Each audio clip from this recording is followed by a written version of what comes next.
आप सभी का एक बार फिर से स्वागत है आपके अपने the moral education YouTube channel में। आज हम देखने जा रहे हैं मध्य प्रदेश में हाई कोर्ट भर्तियों के बारे में। हाई कोर्ट भर्तियां लेता है, लेकिन सभी कोर्टों में भर्तियां होती हैं। इसका नोटिफिकेशन आ गया है। सहायक ग्रेड थर्ड की है, नियमित भर्तियां हैं। इसमें टोटल पोस्ट 1174 हैं।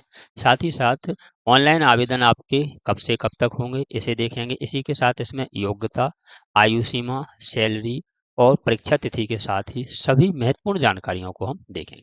तो देखते हैं यह विज्ञप्ति।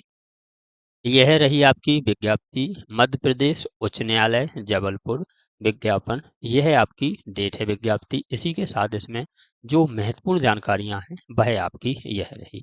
यह आपकी सहायक ग्रेड थर्ड की नौकरी है, जिसमें आपको ऑनलाइन आवेदन करने की प्रारंभिक तिथि 17 अगस्त 12 बजे से शुरू हो जाएगी। इसी के साथ ऑनलाइन आवेदन भुगतान सहित करने की अंतिम तिथि आपकी रहेगी 15/9 शाम 5 बजे तक।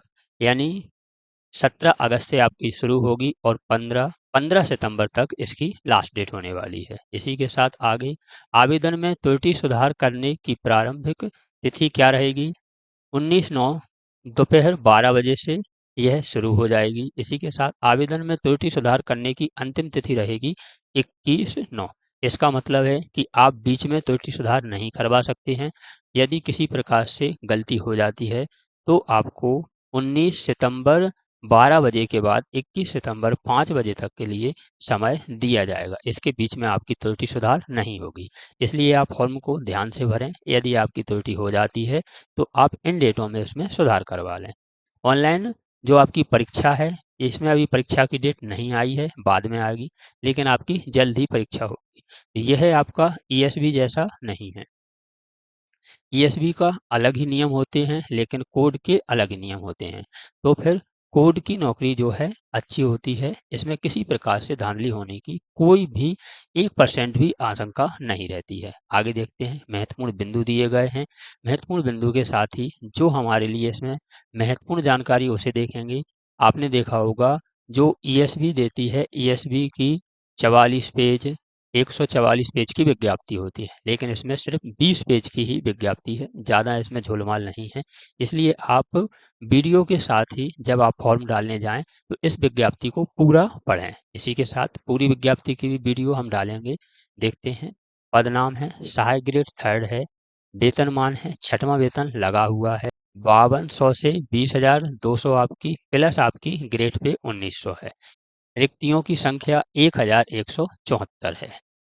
नोट्स है, 7वें वेतन के अनुसार सहायक ग्रेड थर्ड का जो 19,500 से 62,000 लागू होगा। इसमें जैसे ही 7वां वेतन लगता है तो आपका 19,500 से 62,000 तक आपकी वेतन हो जाएगी।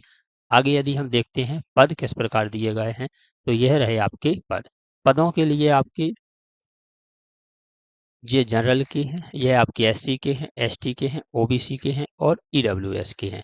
अपने अपने आप वर्ग के हिसाब से देख लें।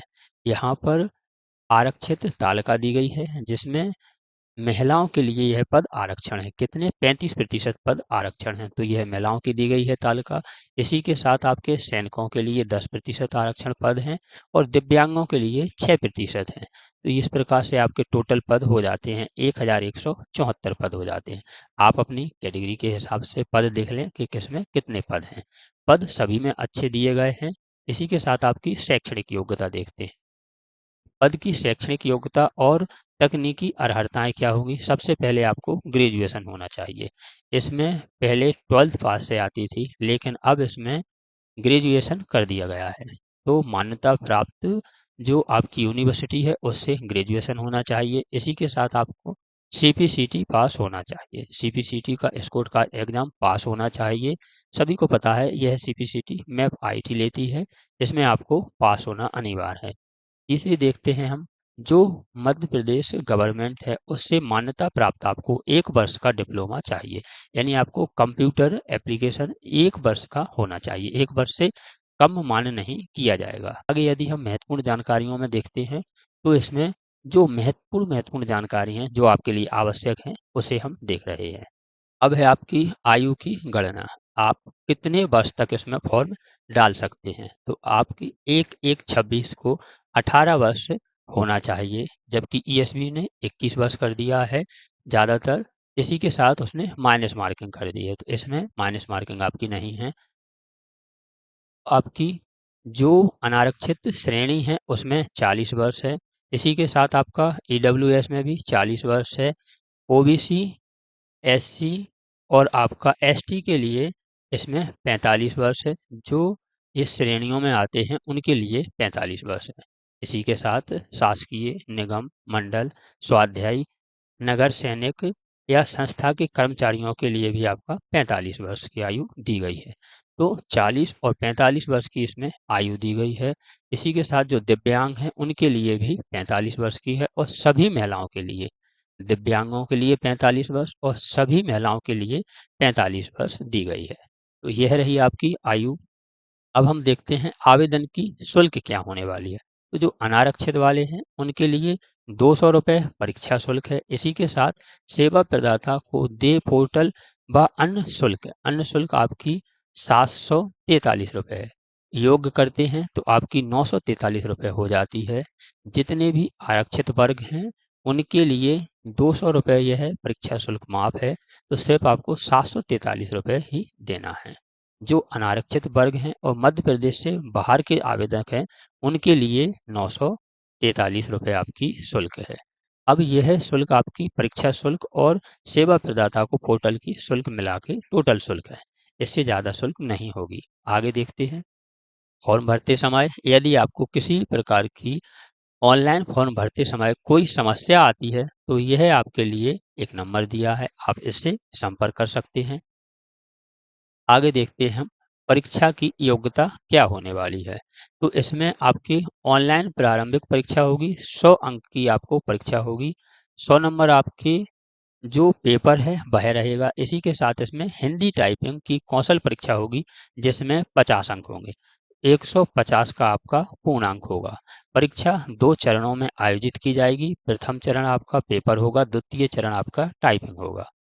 जो इसमें समय दिया जाएगा, इसमें आपको समय मिलेगा 2 घंटे, यानी 120 मिनट मिलेंगे और 100 क्वेश्चन होंगे।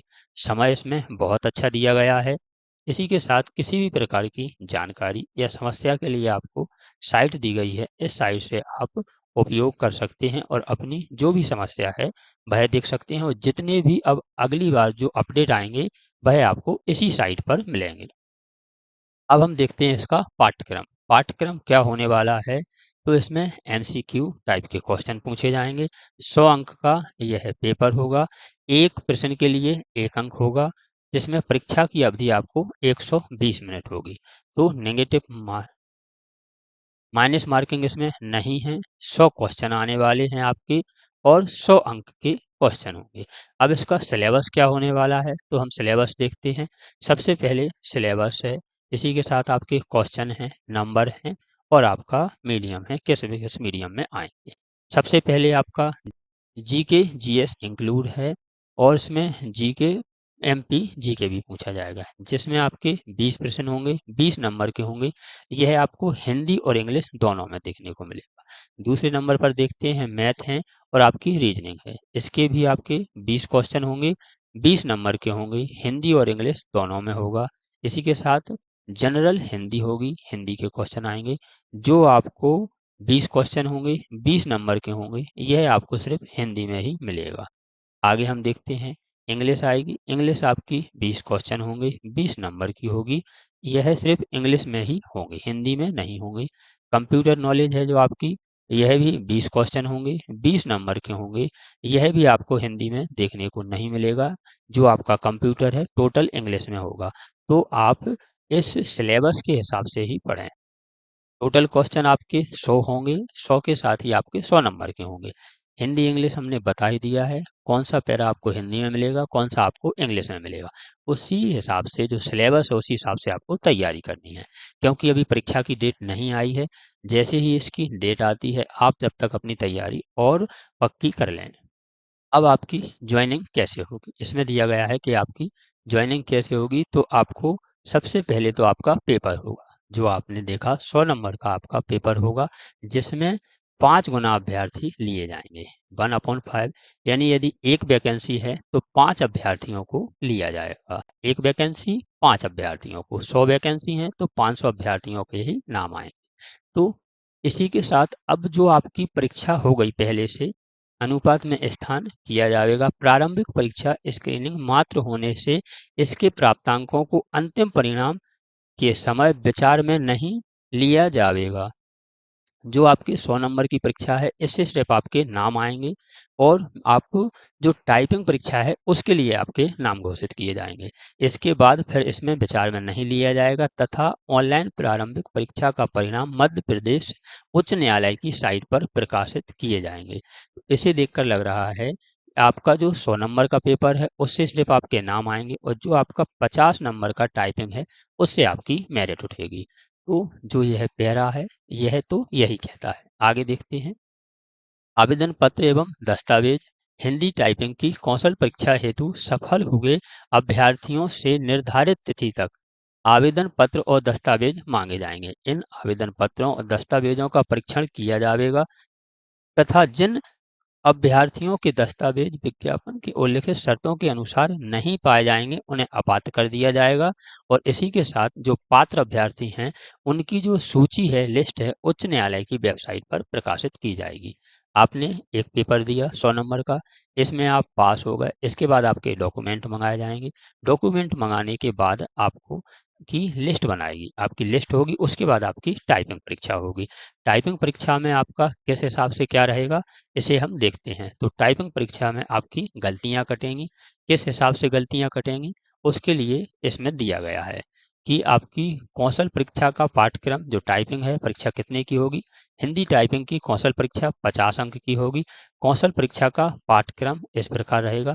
हिंदी टाइपिंग के आपको 350 वर्ड आएंगे जो 50 नंबर के होंगे और टाइम आपको 10 मिनट दिया जाएगा। इसका मतलब है आपकी टाइपिंग 35 शब्द पर मिनट होना चाहिए। 35 वर्ड पर मिनट आपकी स्पीड होना चाहिए। इस हिसाब से आपकी टाइपिंग आयोजित की जाएगी। अब इसमें जो भी इसमें टाइपिंग है कंप्यूटर पर होगी, जिसमें आपको कीबोर्ड और कुछ ले आने की अनुमति नहीं होगी, कुछ नहीं ले जा सकते हैं आप। इसी के साथ आपकी जो मैटर है उसमें सेव रहेगा, अलग से आपको मैटर नहीं दिया जाएगा। जो आपका कीबोर्ड है वह आपको रेमिंगटन गेल कीबोर्ड का इस्तेमाल करना होगा। दो आते हैं, इन स्क्रिप्ट और रेमिंगटन गेल। तो रेमिंगटन गेल पर आपको जो भी टाइपिंग है वह कराई जाएगी। इसमें थोड़े से कुर्ती देव से एक दो अक्षर अलग होते हैं तो आप अपनी प्रैक्टिस इसी पर करें। इसी के साथ आपको जो समय 10 मिनट दिया जाएगा, 350 वर्ड होंगे इसमें। वर्ड के साथ ही आपको हिंदी टाइपिंग जब आप करेंगे तो आपको ध्यान रखना है कि आपकी एक त्रुटि के लिए, यदि आपकी एक त्रुटि होती है तो आपका 0.50 अंक काटे जाएंगे। यानी अगर आपकी एक गलती हुई तो आपका आधा नंबर काट लिया जाएगा। दो गलती होती हैं तो एक नंबर आपका काट लिया जाएगा। यहाँ इसमें लिखा है कि आपकी जो त्रुटि होने पर 0.50 अंक काटे जाएंगे, आधा नंबर काटा जाएगा। साथ ही प्रत्येक जो बैक स्पेस है, यदि आपने बैक स्पेस ज़्यादा दे दिया, जैसे यहाँ लिखा है हिंदी, यह है आपका स्पेस है टाइपिंग, फिर स्पेस है का, फिर स्पेस है मूल्यांकन। यदि आपने यह स्पेस 2 दे दिए तो आपके 0.10 अंक काटे जाएंगे। यानी आपने यदि 10 बार बैक स्पेस ज़्यादा दबा दिया तो आपका एक नंबर काट लिया जाएगा। इसलिए आपको टाइपिंग का विशेष ध्यान रखना है कि आपको टाइपिंग करते समय सबसे पहले तो 35 शब्द प्रति मिनट आपकी टाइपिंग है, 10 मिनट दिए जाएंगे आपको टाइपिंग के लिए और जिसमें 350 शब्द होंगे। इसी के साथ यदि आप एक त्रुटि करते हैं, एक गलती करते हैं तो आधा नंबर कटेगा, दो गलती करते हैं तो एक नंबर आपका काट लिया जाएगा। अब आपका यदि आपने बैक स्पेस स्पेस आपने ज़्यादा बार दबा दिया तो आपको 0.10 अंक काटे जाएंगे, 0.10 अंक काटे जाएंगे। यदि आपने इसी प्रकार 10 स्पेस ज़्यादा दबा दिए तो आपका एक अंक काट लिया जाएगा। तो यह है आपकी टाइपिंग की पूरी जो प्रक्रिया है वह होने वाली है। यह रही आपकी संपूर्ण जानकारी। हम नौकरी संबंधी सभी अपडेट अपने चैनल पर लाते रहते हैं। नौकरी संबंधी सभी अपडेट प्राप्त करने के लिए आप हमारे चैनल को सब्सक्राइब कर लीजिए। मिलते हैं एक और जानकारी, एक और अपडेट के साथ अगली वीडियो में।